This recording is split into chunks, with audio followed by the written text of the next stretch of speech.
شہ نشین پر تشریف فرما صدر محترم عالی جناب الحاج نقیب ملت جناب اسد الدین اویسی صاحب، عزت مآب علماء کرام، مشائقین عظام اور میرے بھائی بہن،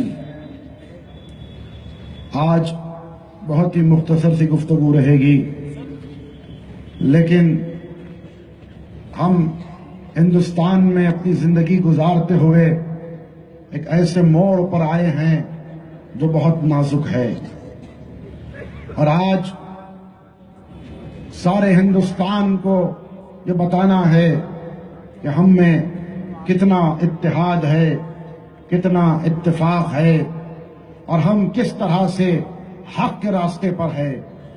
یہ کوئی تصور نہ کرے کہ ہم لاوارث ہیں، ہم خاموش بیٹھ جائیں گے، جو من میں آئے تم کرتے رہو، اور ہم خاموش نہیں بیٹھنے والے ہیں۔ یہ طلاق ثلاثہ کا مسئلہ یہ فقہی مسئلہ ہے، علماء کے پاس فتاوے موجود ہے، اس کا تعلق اصول فقہ سے ہے، اصول فقہ کا تعلق قرآن سے ہے۔ اسلام وہ دین ہے، وہ مذہب ہے جس کی بنیاد ہی قرآن پر رکھی گئی، جس میں کبھی تبدیلی ممکن نہیں ہے۔ لن تجد لسنت اللہ تبدیلا، لن تجد لسنت اللہ تحویلا۔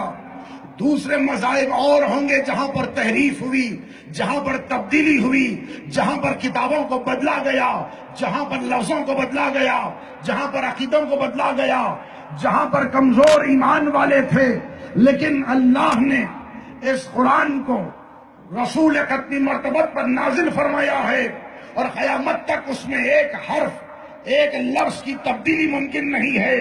وہ اور ہوں گے لوگ کہ جہاں پر تبدیلی آئیں گی، ہم وہ مسلمان ہیں، ہم وہ مومن ہیں، ہم وہ متقی ہیں جو پرہیزگار بن کر زندگی گزارتے ہیں، اور اللہ کی ہدایت ہم کو ملتی ہے۔ اور تم کتنی کوشش کر لو ہم میں اختلاف پیدا کرنے کے لیے، لیکن یاد رکھے ایک رتی برابر بھی تم اختلاف کو نہیں دیکھو گے۔ جب بھی اسلام پر کوئی حرف اٹھے گا، ہم سب ایک ہو کر نظر آئیں گے۔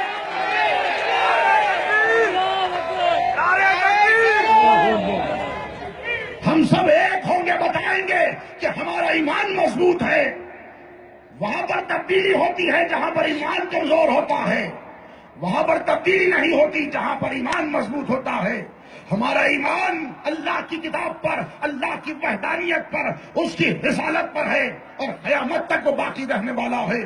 کوئی دنیا کی طاقت، کوئی دنیا کی آرگنائزیشن، کوئی عدالت، کوئی انسان اس کو بدل نہیں سکتا۔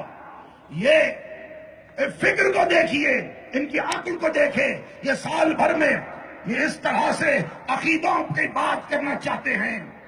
یہ فقہی مسئلے پر گفتگو ہو رہی ہے، اندازہ کیجئے یہ علماء کے درمیان کا مسئلہ ہے، اور یہ مسلمان، یہ اسلام، یہ قانون ہے اللہ کا، اور یہ دین یہاں کا نہیں ہے، وہاں کا ہے۔ اللہ نے آخر میں آیت کو بھیج دیا، اليوم اکملت لکم دینکم واتممت علیکم نعمتی ورضیت لکم الاسلام دینا، کہ دین کو میں نے مکمل کر دیا، نعمت کو تمام کر دیا، اور میں آج راضی ہوں دین سے۔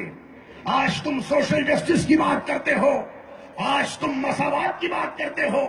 یہ 3 طلاق کا مسئلہ اٹھا اس لیے کہ مساوات نہیں ہے، لیکن میں پوچھنا چاہتا ہوں وہ لا کمیشن کے لوگوں سے، وہ علم رکھنے والے حضرات سے، کہ ہسٹری میں جائیں، ہسٹری کو پڑھیں، دیکھیں کہ سب سے زیادہ جو مساوات ہے وہ اسلام کے پاس ہے۔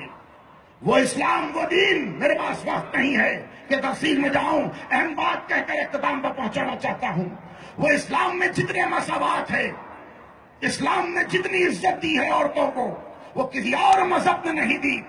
وہ دور جو جہالت کا دور تھا، جہاں پر بچی کو دفن کیا جا رہا تھا، جہاں پر بچوں کو لا کر قتل کیا جاتا، چھوٹے بچوں کو، بچیوں کو، عورتوں کو، تو وہاں پر رسول اعظم نے، وہ رسول جس پر ہماری جان قربان، وہ رسول جو ہم اپنے آپ کو قربان کرتے ہیں، دنیا جہاں پر عورتوں کو، بچوں کو، چھوٹی بچیوں کو دفن کر رہی تھی، رسول اسی وقت شہزادی فاطمہ زہرا جب آتی تعظیم کے لیے کھڑے ہو کر بتاتے عورت کا مقام کیا ہے۔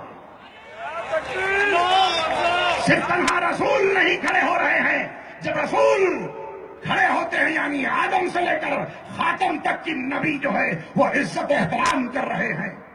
ادھر رسول اعظم جب شہر سے، مدینے سے باہر جاتے جنگ و غزوے کے لیے تو آخری بار جب چہرے پر نگاہ ڈالتے تو اپنی بیٹی شہزادی فاطمہ کی نگاہ پر، اور جب پریشان ہو کے گھر میں آتے تو یہی بیٹی کے چہرے کو دیکھ کر مسکراتے۔ اور یہی شہزادی خدیجہ ہے جو زوجہ رسول ہے اور جو آ کر اپنی دولت کو اسلام پر خرچ کر رہی تھی۔ اللہ کہہ رہا ہے کہ میں نے آپ کو ایسا پایا، یتیم پایا تو میں نے سہارا دیا اور میں نے دولت دی۔ اللہ نے شہزادی خدیجہ کے اس عمل کو اپنی جانب منسوب کر رہا ہے۔ تو آپ دیکھیں تاریخ اٹھا کے پڑھے کہ عورت کو جتنی عزت دی ہے وہ اسلام نے دی ہے، جو مرتبہ دیا ہے وہ اسلام نے دیا ہے۔ کسی اور مذہب نہیں کہتا کہ ماں کے قدموں کے نیچے جنت ہے، یہ اسلام کہتا ہے، رسول کہتے ہیں ماں کے قدموں کے نیچے جنت۔ زوجہ کے لیے کہا گیا کہ وہ اپنی شوہر کا آدھا ایمان ہے۔ بتائیں کون سا مذہب اس دنیا میں آواز دیتا ہے کہ زوجہ جو ہے اپنے شوہر کا آدھا ایمان ہے؟ رسول فرماتے ہیں زوجہ جو ہے وہ اپنے شوہر کا آدھا ایمان ہے، جس نے شادی کر لی اس نے اپنے آدھے ایمان کو محفوظ کر لیا۔ تو اندازہ کرے اسلام عورت کو مرتبہ دیتا ہے، اسلام عورت کو انصاف ادا کرتا ہے۔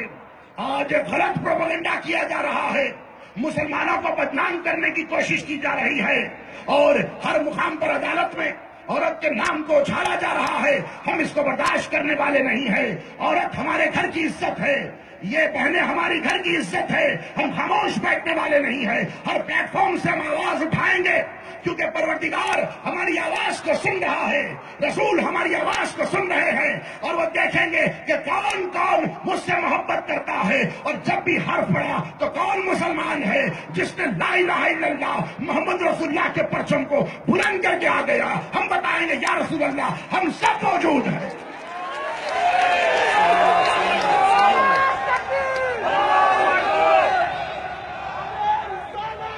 یاد رکھیں آپ کی آوازیں محفوظ رہنے والی ہے۔ حشر کے میدان میں ہم خوش نصیب ہوں گے، کہیں گے یا رسول اللہ جب بھی اسلام پر حرف آیا ہم نے اپنے آپ کو پیش کر دیا۔ یہ گھر کی اندر کی بات ہے، زوجہ، طلاق، نان نخفا، یہ ہمارے گھر کی بات ہے۔ آج کون ہمارے گھر میں داخل ہونا چاہتا ہے؟ دیکھیں آپ اس کو یہ نہ تصور کرے کہ صرف یہ ایکوالٹی، جسٹس کی بات ہو رہی ہے، ہمارے گھر میں داخل ہونے کی کوشش کی جا رہی ہے۔ اگر آج نہیں روکا گیا، آج باندھ کو نہیں باندھا گیا، آج ایک حد کو معین نہ کیا گیا، یہ ہمارے کل عقیدے پر حملہ کریں گے، یہ ہماری نمازوں پر حملہ کریں گے، ہماری مسجد کو تو توڑ دیا، اب ہمارے عبادات میں بھی داخل ہو کر وہ اس طرح سے حملہ کریں گے۔ اختتام کو پہنچانا چاہتا ہوں، یاد رکھے عورت ہمیشہ سے اسلام میں اس کا مقام بلند ہے، رہے گا جب تک یہ اسلام باقی ہے، عورت کا مرتبہ بڑا رہے گا۔ یہ دنیا والے عورت کے نام کو لے کر اس طرح سے آواز کو نہ اٹھائیں۔ تاریخ بھری پڑی ہے ہمارے پاس کہ عورتوں نے کیسے انقلاب کو آگے بڑھایا۔ کربلا کے انقلاب کو آپ دیکھنا، اگر شہزادی زینب سلام اللہ علیہا نہ ہوتی تو حسین نے جو کارنامہ انجام دیا وہ خاموش رہ جاتا۔ 3 سال تک شہزادی زینب خریے خریے پھر کر شہر شہر جا کر اپنی چادر دے کر بتایا، اے میرے نانا کے دین محمد مصطفیٰ، آپ کے دین کو بچانے کے لیے اگر چادر کی ضرورت پڑے گی میں چادر کو دے دوں گی، لیکن اسلام کو نہ تبدیل ہونے دوں گی، نہ اسلام کو بدنام ہونے دوں گی، نہ اسلام کو مٹنے دوں گی۔ یہی ایک زینب شہزادی یہ عورت تھی جو رسول اعظم کی تعلیمات سے سرشار تھی۔ اور یاد رکھے ہم لاوارث نہیں ہیں، ہمارا اللہ ہمیں دیکھ رہا ہے، ہماری آوازوں کو سن رہا ہے، اس کو محفوظ کیا جائے گا۔ اور ہمارے سامنے کربلا کا واقعہ ہے، یہ کتنی ہی تعداد ان کی پڑی رہے ہم ڈرنے والے نہیں ہیں۔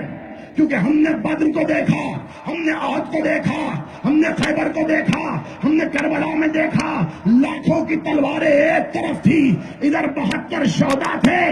یہ بار بار میں کہتا ہوں، یزید پلید کی فوج کی 9 لاکھ تلواریں مل کر ایک حسین ابن علی کا سجدہ نہ روک سکی۔ آج یہ ہندوستان کی گورنمنٹ، یہ عدالت اسلام کو دھکا نہیں پہنچا سکے گی۔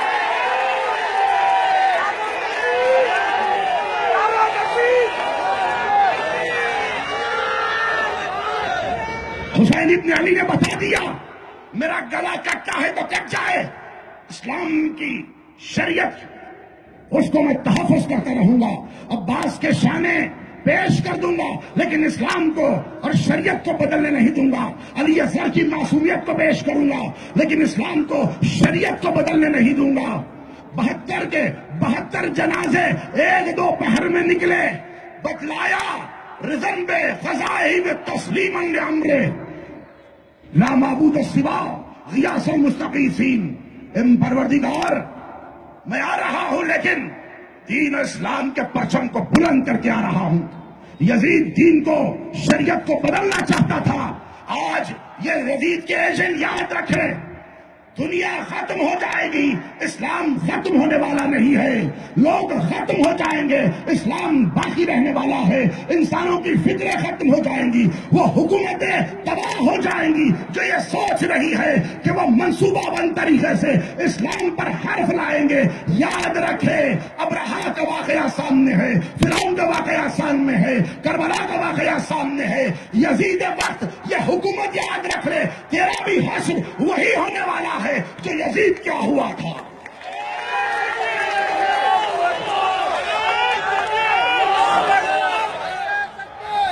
اللہ اسلام کو باقی رکھنے والا ہے، قیامت تک کے نام باقی رہے گا۔ ہمارے سامنے بہت مثالیں ہیں لیکن یہ اہم موڑ ہے، ہم کو ایک پلیٹ فارم پر آنا ہے، ایمان کو مضبوط کرنا ہے، اللہ کی بارگاہ میں سجدہ ریز کرتے ہوئے اپنے سینوں کو سینے سے ملا کے مسجدوں کو آباد کر کے سجدوں میں جا کے دعا کرنا ہے، اتحاد اور اتفاق میں ہم کو رہنا ہے۔